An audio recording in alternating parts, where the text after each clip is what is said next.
We're with Robert Hounshell, who is a veteran of World War II, and he joined the Army Air Force in July the 14th, right?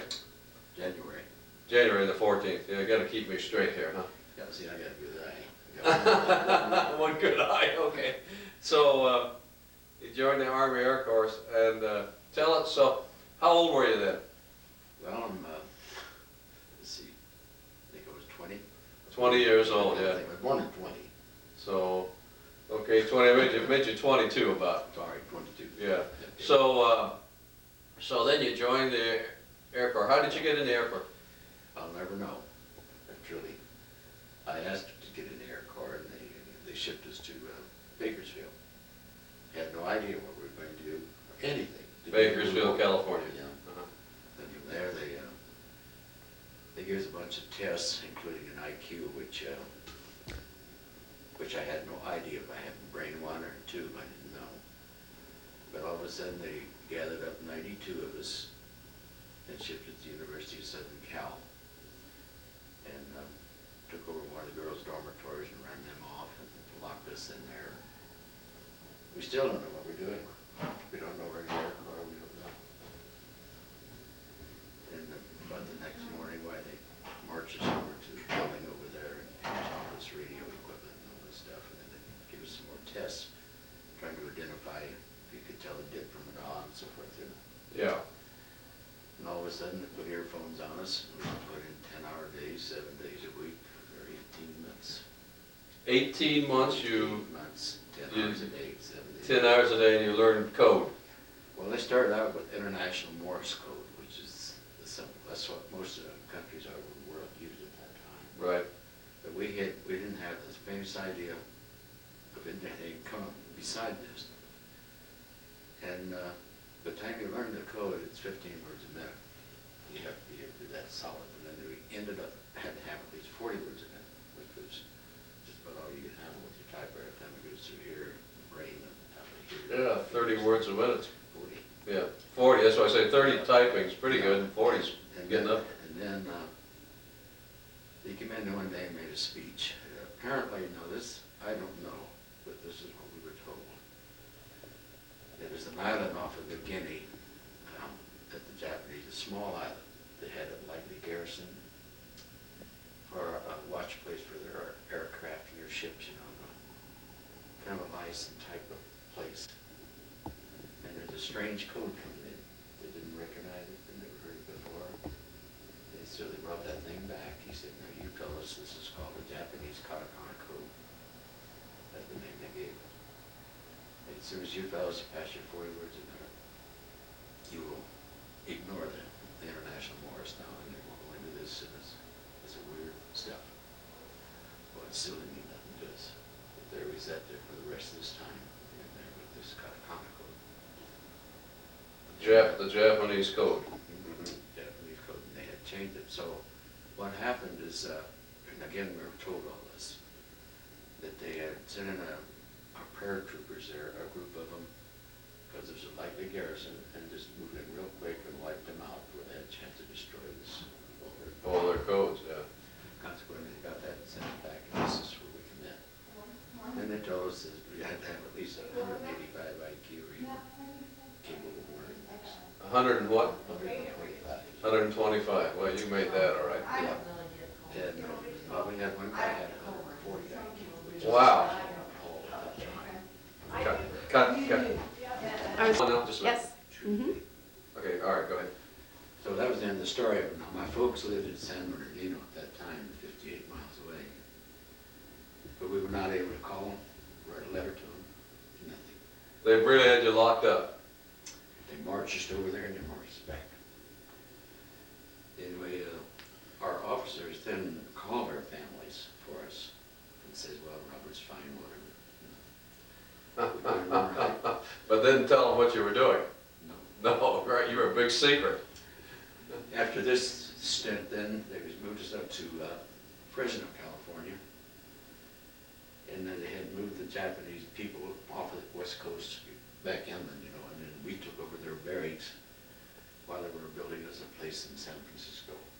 That's where the 4th Air Force headquarters are. if anybody knows the city, you probably do, you've probably seen the Cow Palace, they call it. Yeah. There's a mountain right behind it. Mhm. Well, that's where we were up on top of that. Oh, it's a signal mountain up there, huh?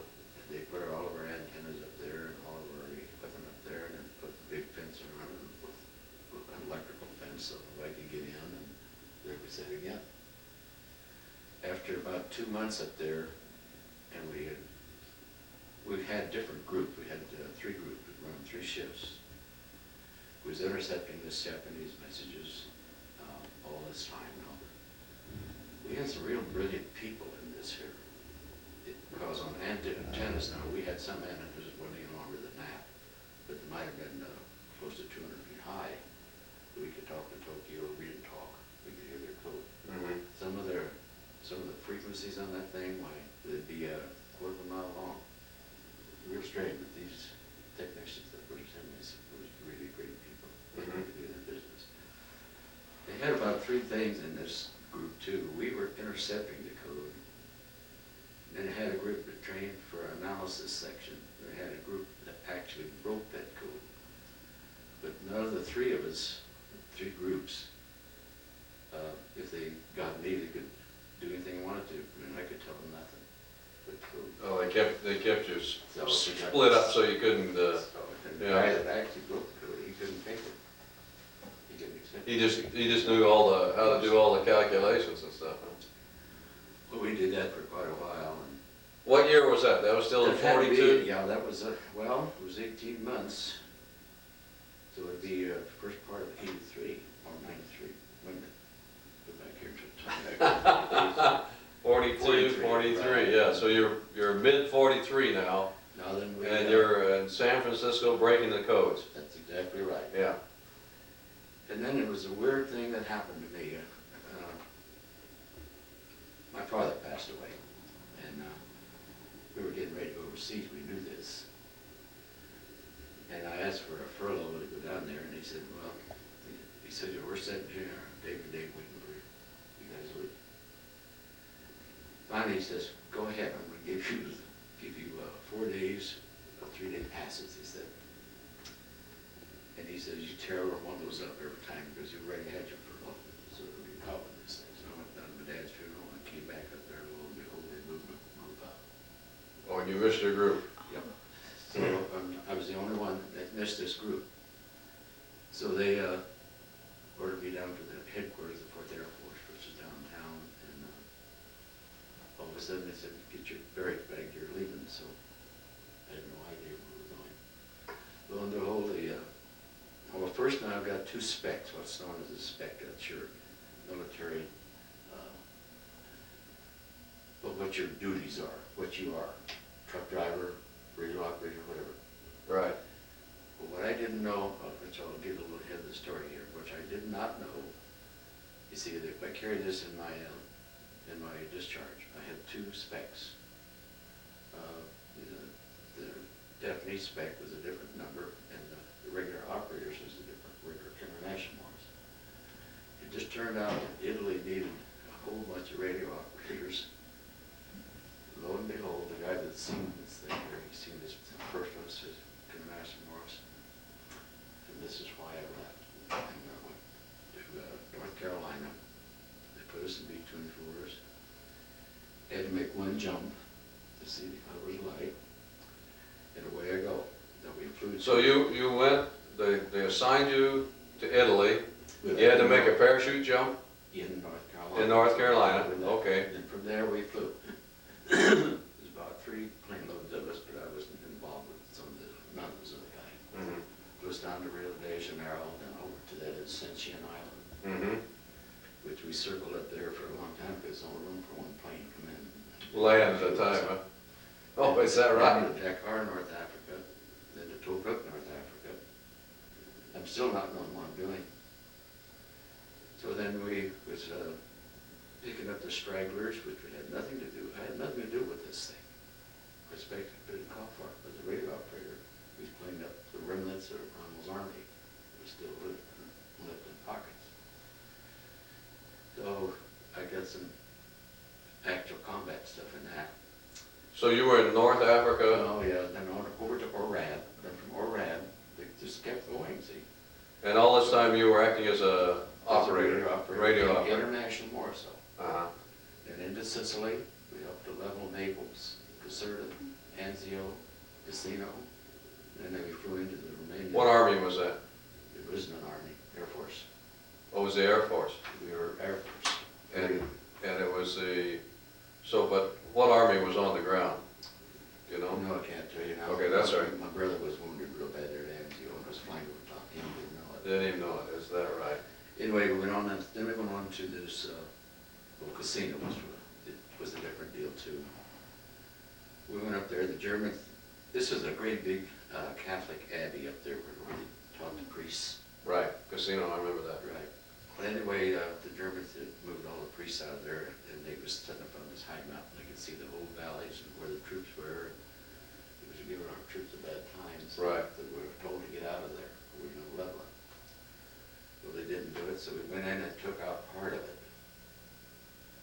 And then we would give them another order to get out, but we wanted to take it all out. So we went back to do that, and lo and behold, they had moved out, so we didn't have to finish it up. So then we came back to a town called Caserta, where our base was. And then all of a sudden here we're lined up, and here's the way. So some of the stuff, they don't tell you. You just do what you're told. Right. So here we are lined up here, and what we're doing, get ready to go into those Polesti oil fields in Romania. That's where the Germans had got all their oil for their tanks. So they want to take one big blast and wipe this whole thing out, just one time shot. And there was over 800 B-24s in this deal, and they were stationed at 4 different places. I think there was 2 places in Italy and 1 place in Tobruk, kind of like Africa, and they say Cairo, Egypt.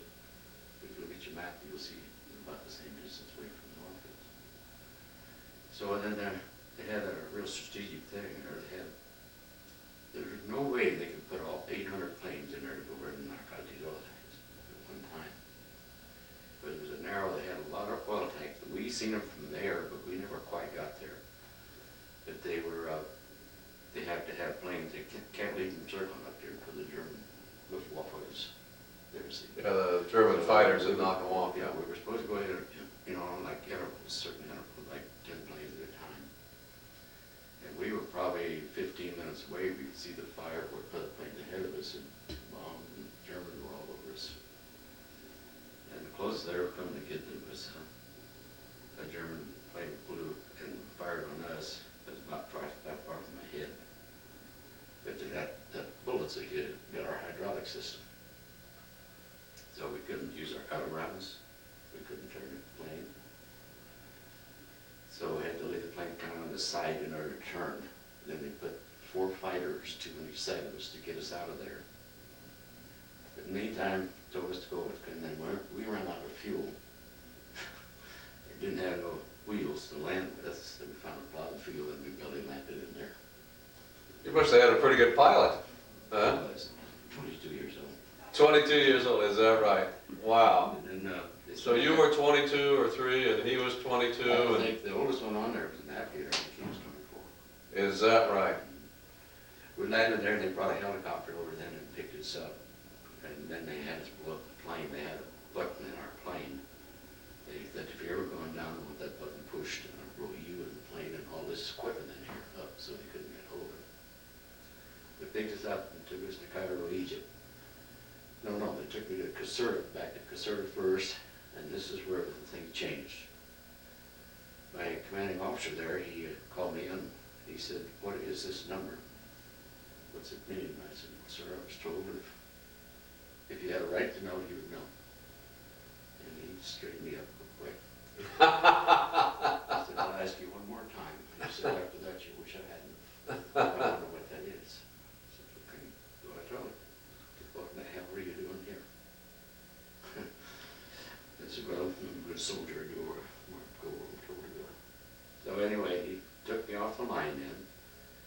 He put me in the orderly room. And what I was doing there, while I was waiting for something, but I knew not what. The boys were leaving London, you know, and bombing Germany. And it was coming over to Italy. They'd bomb and come over there and refuel and bomb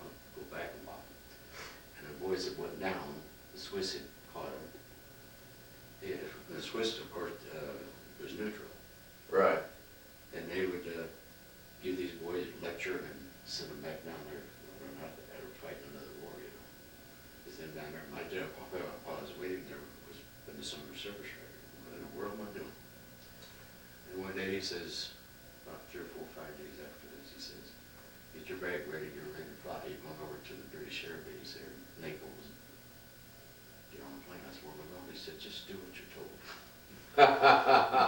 So we flew from there to Tobruk, and then into Cairo, and I sat there about a week.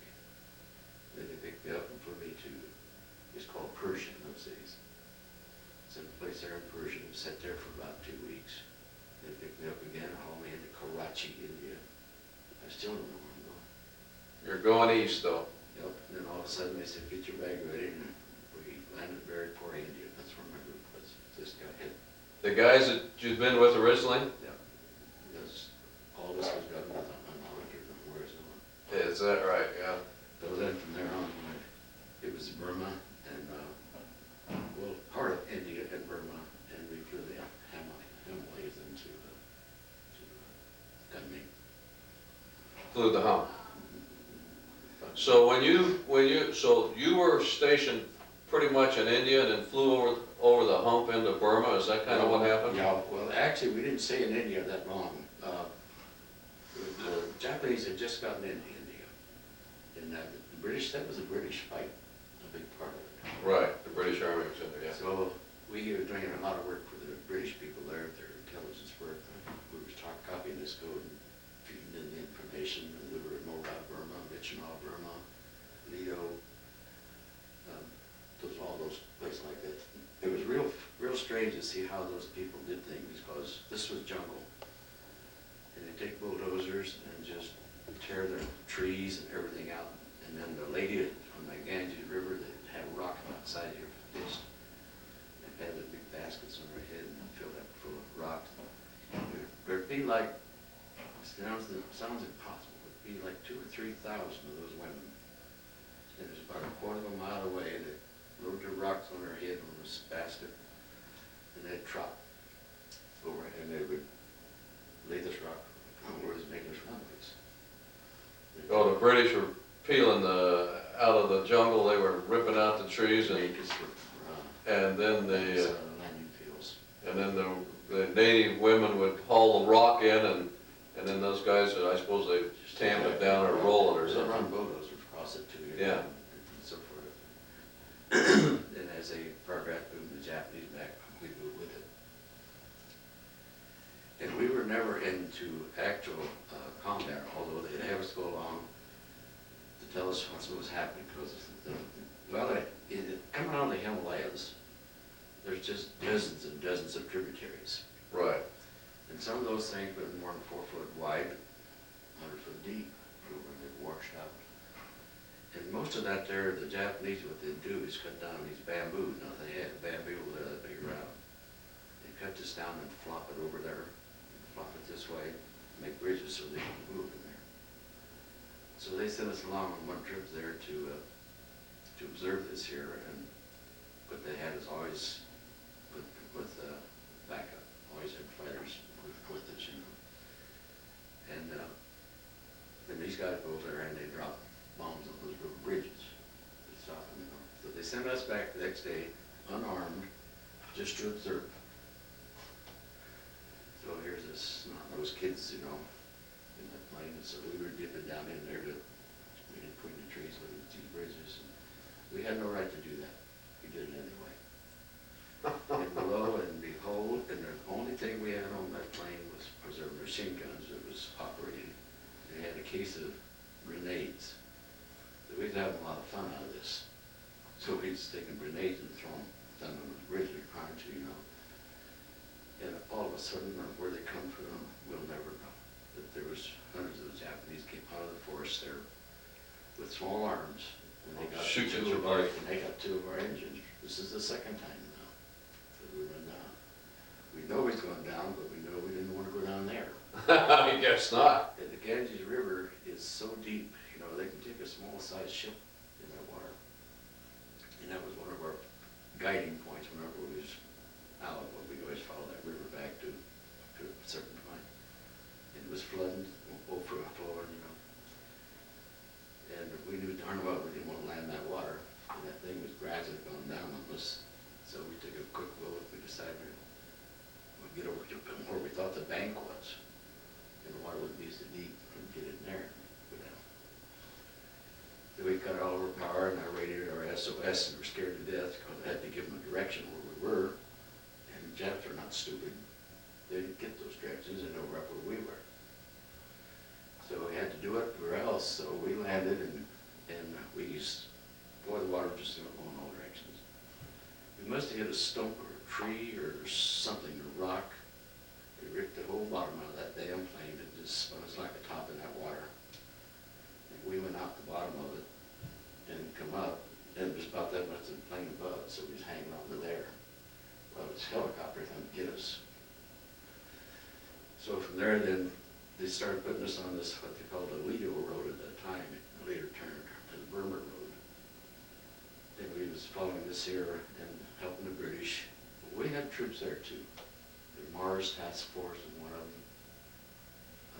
Gee, I can't remember some of the names. Vinegar Joe. Stillwell, yeah. And they had our, actually, they had our troops there. They dropped it behind the Japanese line, and we had a line here, so they had the Japanese in them. And the monsoons was just, oh, they're atrocious over there. Now this is unbelievable, but we slept in trees. So we got to wash your tent away, or your wind would blow it away, whatever, so we slept up there. And these guys were just in the muck, walking, some of them in mud up to their waist and having a terrible time, trying to fight through there. So somebody come up with a bright idea, is let's airdrop some mulestone. Mules, okay. So they could carry, so they could carry their big machine guns and stuff, Sure. So we went on, they took us off the 24, put us on this cargo with a load of mules. And you talk about something that's wild. Kick the thunder out of you, We got up there where we're supposed to be and opened that door and the wind whistles, and the mule bananas again.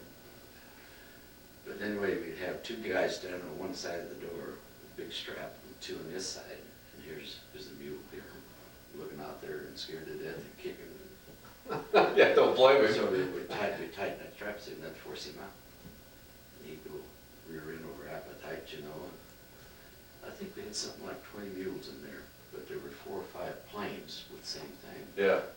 And they said, I think they said later, about half of them got down usable. Some of them landed in trees, some of them broke the legs. But anyway, then those GIs of ours, they had llamas, they had elephants, also carrying those guns and stuff for them, That was another one of our tricks. And then the most foolish thing I ever did do was how I got this ring. This was here following the British again. They always wanted some of our guys behind the camera. We're not in actual firing at all. Quarter mile behind them, something like that. And then we had Japanese, by the way. I forgot one thing. Just before our group shipped out, I didn't even know it because I wasn't there at the time. They didn't bring these, what they call Nisi Japanese. That's American born. Right. There's one generation behind them. They brought them into our group. They weren't sure how they'd be accepted. But these are the greatest guys you've ever seen in your life. They, anyway, they wanted one of our, what they always wanted was the leader, which, I'm not a leader, but that's what they called me. Leader, and then they wanted a radio operator, and they wanted a direction finder, and they wanted a jet Interpreter. So we volunteered. We'd heard about these stones that was there. It's the world's largest ruby mines there. It's Now, what's the name of the town? Mogat. Mogat in Burma, huh? Mogat, I think it's M-O-G-O-K, I think. Yeah. It's a weird place, but we were behind them. They were pushing the Jap back, going right through that town. What is a town? It's just grass huts. You've seen them. And the place they called a mine was about a 20-foot diameter, but just sort of round where the water came right up, but never overflowed on the land. It was just right up the top. These natives would dive in there and chip off a chunk of rock or whatever, and then they would develop these things. And then our women would sit there with long sticks would sit there and twist and turn and shake them. Polish them on a That's wheel. why this thing was made. Yeah. So, So you got that ring in Moga, Mogot, okay. But something happened to you there. it sure did. Yeah, So, okay. everyone was smart aleck here. When we were going through there, it was behind the British, and they were a quarter mile ahead of us. I said, I'll tell you what, in 10 minutes, 2 of us go this way, 2 of us go this way, and we'll be here in 15 minutes. And I had a whole hat full of these things. And so the other guy, and then we went back, and lo and behold, our 2 guys weren't there. Now we're scared. Then we start down through that path they call the street there. And I can still see this, anyway, we could hear some noises, which scared the liver out of us again. I never did see a hero over there. So anyway, we got down there, and lo and behold, the Japanese were famous to dig holes not too deep and cover themselves up and let you bypass them. And they come up behind you. And apparently that's what happened there, because they got our 2 guys, and that length of time, probably 15 minutes, and then tied their thumbs together and hung them up, I guess, and cut them from here to their crotch. In fact, the ankles were hanging out, and they were still shaking. And if you think here one wasn't shaking, you're awful wrong. Yeah, God, I guess. Scared to death. Well, there's nothing we could do. We turn around and take off after them and finish that thing, and that was about the end of that part of the story. So from there on, I didn't go anymore. And we had another group that found out we had went, and they was going to go. So I told them how to get there, because the jungle was so thick there that there was wild boars just literally drill a hole through it. You know, Cut your way through it, yeah. So it suggested they go like this and that, you know, so I said, keep your eyes open, because it should be Jap cleared out by now. But you never know. So these guys got there, and I think it was 4 of them. Anyway, they decided to do it that way, so they did. So they flipped the coin who was going to crawl through that hole first.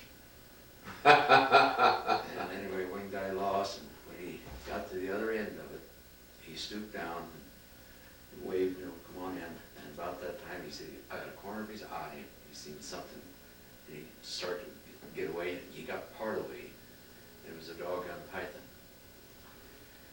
And I didn't see this python, but they said the thing fell and took his tail, and he was, by this time, this guy was moving fast, but that tail got him and threw him and broke both of his legs. God, is that right? Yes, sir.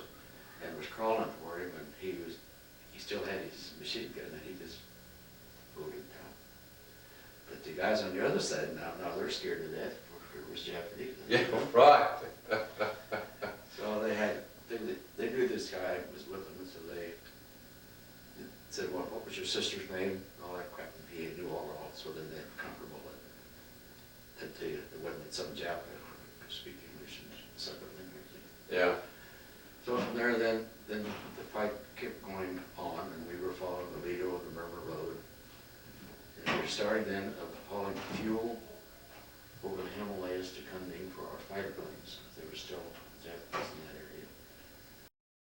Well, to make a long story short, Kunming's in western China, kind of where the mountains. Almost on the border. Yeah, I know. I've been in Kunming, yeah. You know Vance Austin? Remember? Yeah, I remember Vance, yeah. Well, Vance sent me a letter from there. From Kunming. Yeah, he and his wife were in Kunming. Anyway, we were there for, oh God, I don't know. Well, the war was over. But in the meantime, we used a crude word, which he sucked in, I think it was, I don't know how many, had it there one time, several Japanese generals. Yeah. Well, see, What happened to that? What about that? 11 Japanese generals you guys wiped out. Yep, which we got commendations for. These guys were people that were hurting us. We had some that were hurting us, but we took the hurt to get the information that we needed from them. But some of those guys had different things that they wanted out of the picture. They wanted dead. So we knew so much about them that we had direct and finder. We knew all where our headquarters were. We knew everything. We knew how many people were stationed there. Now, was this in Burma? No, this is in China now. Oh, okay, so you're in China now. Now you're moving to China, okay. So we were in Kunming at that time. Okay. So was proceeding to wipe them out. And the war was just within 2 weeks of being over. And we'd already done the job. And plane two, the last one that I was on, this one guy, he eluded us for a long time. We finally found out where he was at, so we know their code. So we called his base where he was at and told him what we told his people there. They didn't want General, whatever his name was, I don't remember anymore, to be getting his plane, and we told him what kind of a plane we wanted him to fly. We told him what altitude we wanted to fly at. We wanted to have 2 escort planes. We told him this, we knew the pilot's name, we knew his pilot's wife's name, how many kids he had. Is that right? Is that right? We've done a lot of research on them. Sure. So then we had 2 P-38 planes, that fighters, that they're no match for the Japanese Zeros. They just fly so fast that they slide when you try to turn. So we talked the Air Force out of 2 of those. We still didn't want the Japanese to know how we knew these things. So anyway, this guy also, we told him about some route that we knew about, and he was getting ready to leave anyway with his generals and staff, you know. Yes, entourage. Right. And anyway, they were headed for another place, so we just followed up with it. It didn't make him think this was more of the information he hadn't had. He had a lot of loot on that plane. And I think he had three aircraft, carrier aircraft, and then he had 4 fighters, 2 on each side of it. We told him what altitude to fly, what direction to fly, and speed to fly, told him everything. And then we took our 2 P-38s, and we flew out there to where he was at to be observed, not to fight. Just buzz over him and buzz back, pull the flowers out and run like hell. And that was to make them think that we had observed them rather than broke the code. Right. And then down the road there, whatever, 30, 40, 50 miles, there was a bunch of our fighters waiting for them. And it blew them all up. That was the last one that I remember that we got, but he was the last one that they wanted to get real bad. And then we came back to Kunming, we was getting ready, the war's over now. Now, what year, what time was that? I mean, like. Well, that had to be, you'll have to help me a little bit here. Seems like the war actually was over with in, I'm gonna say September of Yeah. 1945. Yeah, okay. So anyway, they told us to turn in all of our equipment, that we had enough, by the way we had gotten battle stars over in India, Italy, see. Okay, now, just since you brought that up,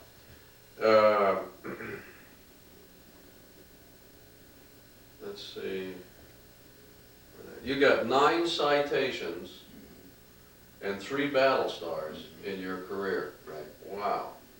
And those citations indicated some activity or some battle or They're something. right here, and it's not gonna tell you nothing, but I'll name them to you. You got them right here. Okay, but we'll get All into it it. said on those citations was, what a great, about you people and all this good stuff, you know, and all that. Okay. But, So anyway, you guys knocked these generals off by breaking the code, essentially. That was the key thing. well, also, we spotted everything. We knew what they were doing all the time. Like in Burma for a while there, we were called mobile too. 6 AAF, radio intelligence mobile. So there was time that we was on the ground. Now, when we first got into Burma, I bypassed some of that. We'd send like 4 men up on the mountain over here in Burma, or up on the hill up high where their antennas was working better. Over here, 2 miles over here, we'd send another 4 men. 2 miles over here, we have another one. We would hear a signal, we didn't even know who it was. We copied this if it was worth a darn, but these other 3 guys would determine if it was something interesting or whatever. But we spot them, you know, and we find direction, find him, I'd take a beam on him, he'd take the beam on, he'd take the beam, and where they cross is where he's at. Right. And if we want to, we'll get rid of it. be something that he's still hurting us with, but we're getting more information we let him live. Right. So this is what we were doing there, on some of it. So we were all over that area to make things like this here before we got into China. So you left Burma and went north into China, more or less, right? Well, we hauled fuel for quite a while across the hump there. Yeah. Okay. Fuel for the fighter planes. They stripped a lot of our stuff out of our plane, but we still had that button to push, which we never wanted to push, you know. Right. But we still had that thing. But flying those Himalayas with a world all of its own, and I have a video of that. It's really interesting for anyone who would like to see it. We called it the Aluminum Trail. There was winds there, and this is documented by people that really know. And we were flying sometimes, Doctor, almost sideways, like in 200-mile-an-hour winds. Can you read that? Can you picture this? Will you believe it? Hurricanes. And you could look down there when we was flying. It was clear day on the hill. Well, now we were flying at about 36,000.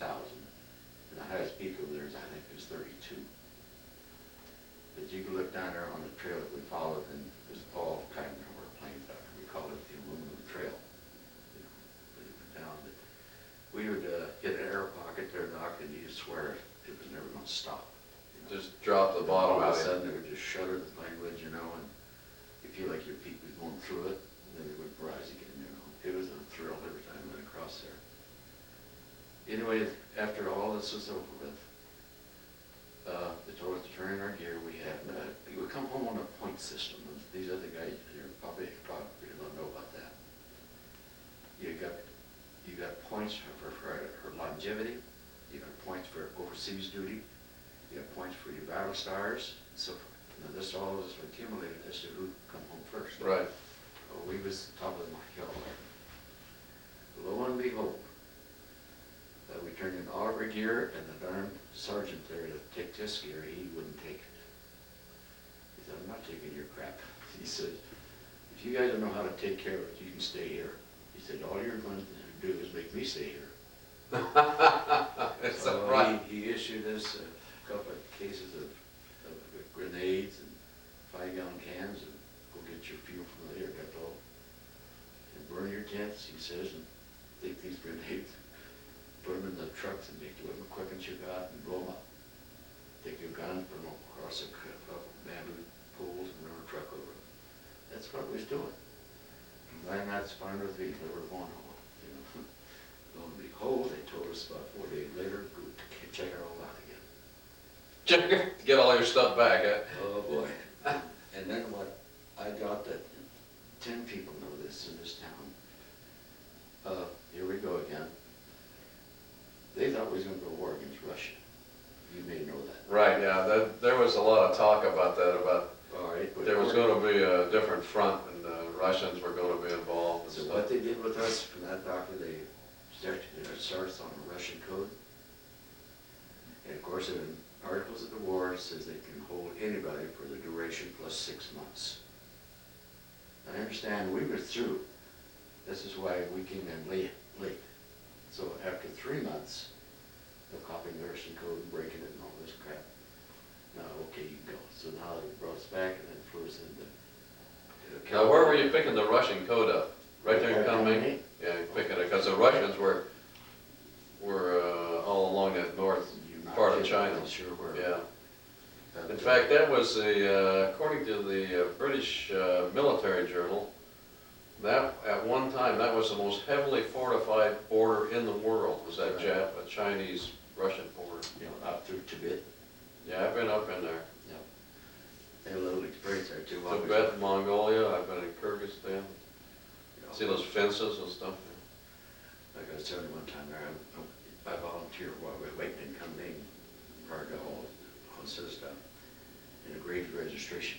I think I told you about that. You told me, yeah, go ahead and tell. Yeah, anyway, I volunteered as rear operator. Of course, you've seen all that Kunming, all that Tibet stuff, and mud huts and their cattle.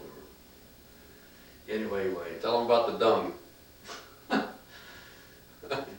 You mean the stuff we ate, they're supposed to eat? No, not what you ate. What the natives take the animal, oh, yeah, the dung, and put it. they tie all their, I don't know how they do, they tie their heads together with the butt end of hair seats, so they'll leave them there for maybe, I don't know, 2 weeks, till they have a pile of dung. And then their women would get in there, they squat, they never, none of them ever bent over, they squat. Yeah. Squat and sit there and they have make patty cakes out of that. Oh, that dung, yeah. And then hanging on the wall for it to dry, and they sell it for fuel, whatever. So, but anyway, flying up there, there's no airfields where this particular plane had went down like 2 years prior. Anyway, they got a hold of somebody up there to speak English and whatever. They agreed to cut down all that cooney grass as far as they could, and then they would stand out there along the road with torches, you know, even though it was daylight. For this is the strip to stay into. And we Stay between those torches. Anyway, we got there, they're very nice people. They offered us some of their junk. Commish. To me, it looked like a ball, like the size of a baseball. Kind of like Oh, that's, slimy stuff. yeah, I know, that's, People vomit to smell it, couldn't even close your mouth. But anyway.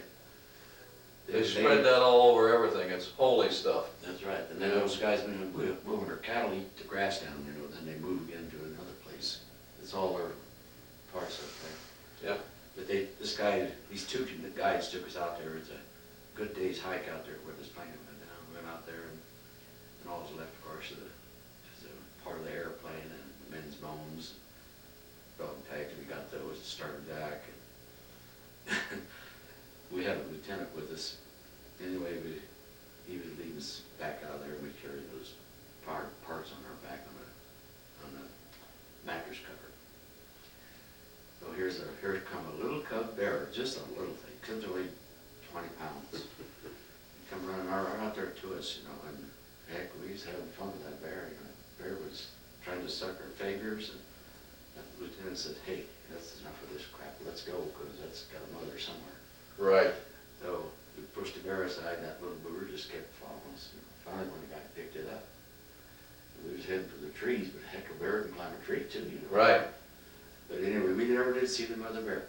We waited it out and finally got in our plane and got back. And then his kid, I think come from Chicago, Detroit or Chicago, he had his folks light up the museum that they would take this bear if he brought it home. It's a zoo We there. could do that. Yeah. And the military told him, okay, you can do that, but you're not coming home on a troop ship. You're coming home on a freighter. That's the Not a last- freighter. That's the last I ever heard of him. So anyway, after that, they flew us back to Calcutta. In the meantime, the military had given the country of India all of our aircraft. Everything they wanted, they gave it to them because they allowed us to use their country for All for storage. bases, yeah. So they put us on a pig boat, I call it that. That's the Hooghly River that comes up to Calcutta. And it's a smaller ship. And our group got on that darn ship, and most of it was colored infantry of ours. And they back that darn ship down that water to a wide place, and they get 2 tubs to turn it.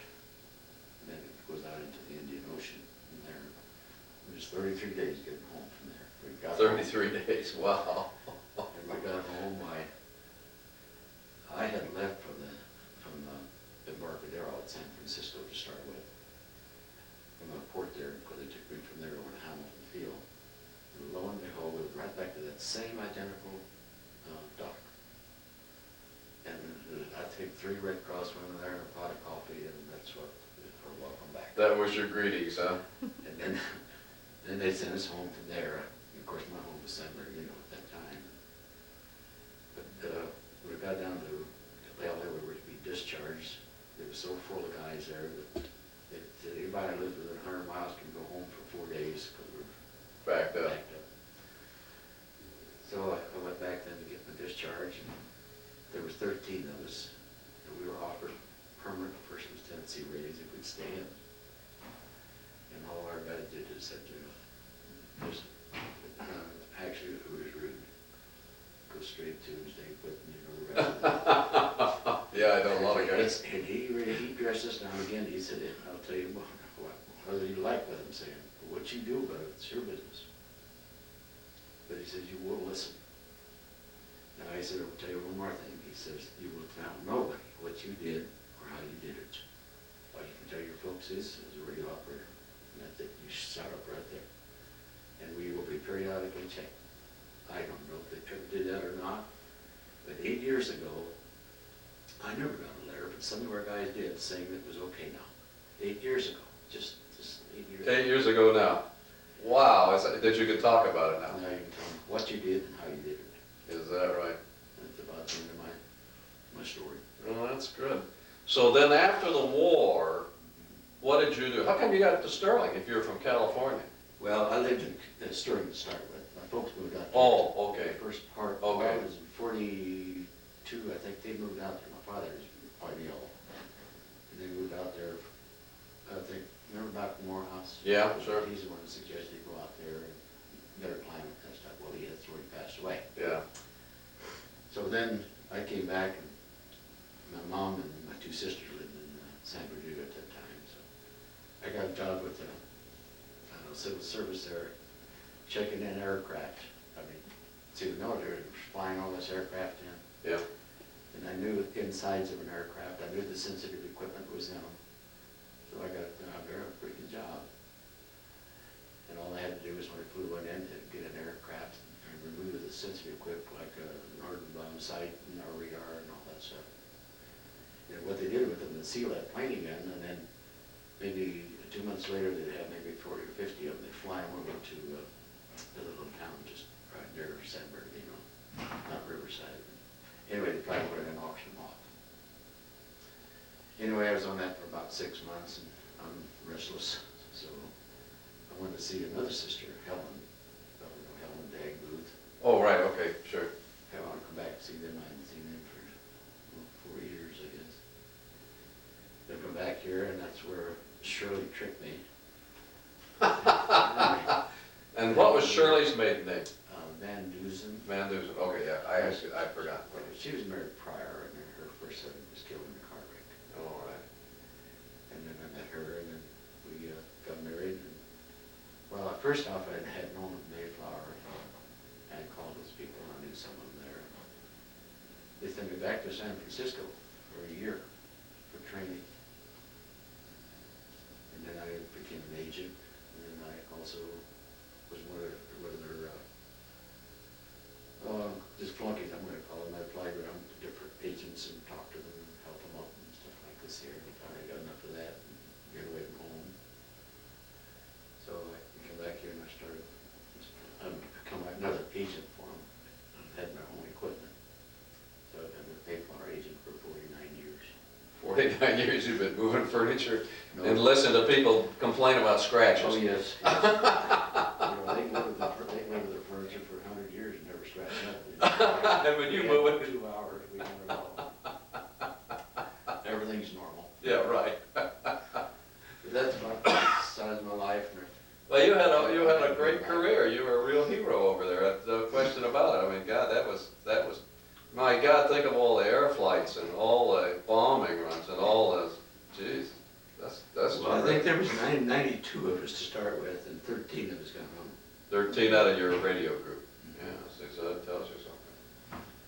And right now, I've got a little problem with probably the best friend I had, and he's dying right now in Denver. It bothers me an awful lot about him. He and I was roommates in school, and of course we never flew together. What I mean is, he was in a plane, maybe over here, but not in the same plane. Yeah. Anyway, here about a month ago, I think he had prostate cancer, or the prostate. And then I seen him about a month or two later, and he was bent over from his waist to be like this lady here would just bend up over the waist and look straight at me like it. It's really. And then all of a sudden, I hear from his wife that he's in a nursing home, and he said he can go anytime. He's got a good heart, and here's the thing, you have to serve. I said, well, what is the problem? She says, the doctors say they don't know. Oh, crap. Mm. There's something else here. Anyway, he he's one of them left here. There's 3 of us living in Colorado, would you believe that, of the 13? I'm here, and one of my real good friends who lives in Kersey. He's a dairy farmer. And this young fellow, he was a house builder. I'm not talking about. The young fellow. Oh, this other fellow. Yeah. Yeah. And then we have one back in Oregon. We have one in Portland, Maine. And Cortez. Cortez is the other 3 Colorado ones. So there's 10 of them, but I think some more of those have passed away, but I haven't heard from them anymore. Yeah. Well, I'll be 80 my next birthday, so. A mere boy. Yeah, shoot, starting. Okay. Thanks a lot, Bob. Well, my pleasure. Bob Hounshell, he was a master sergeant. He was a radio operator throughout the war, World War II. And he was in North Africa, Sicily, Naples, Anzio, Italy, China, Burma, and India. That's about it. Boy, you got around. Yeah, I was using taxpayer pay for that. So Yeah, right, okay. we got to do it. This picture, Bob, that I'm holding. About 2 o'clock in the morning in Burma. And the temperature at that time, I think, was about 112, 118.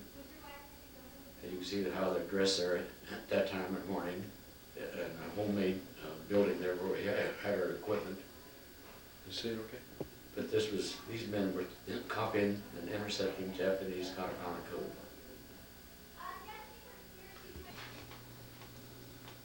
And then, Right.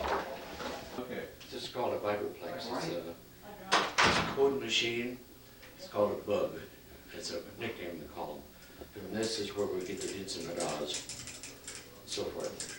And you can send probably up to 50, 60 words a minute on this if you're that good. Of course, you got to find somebody that can receive it.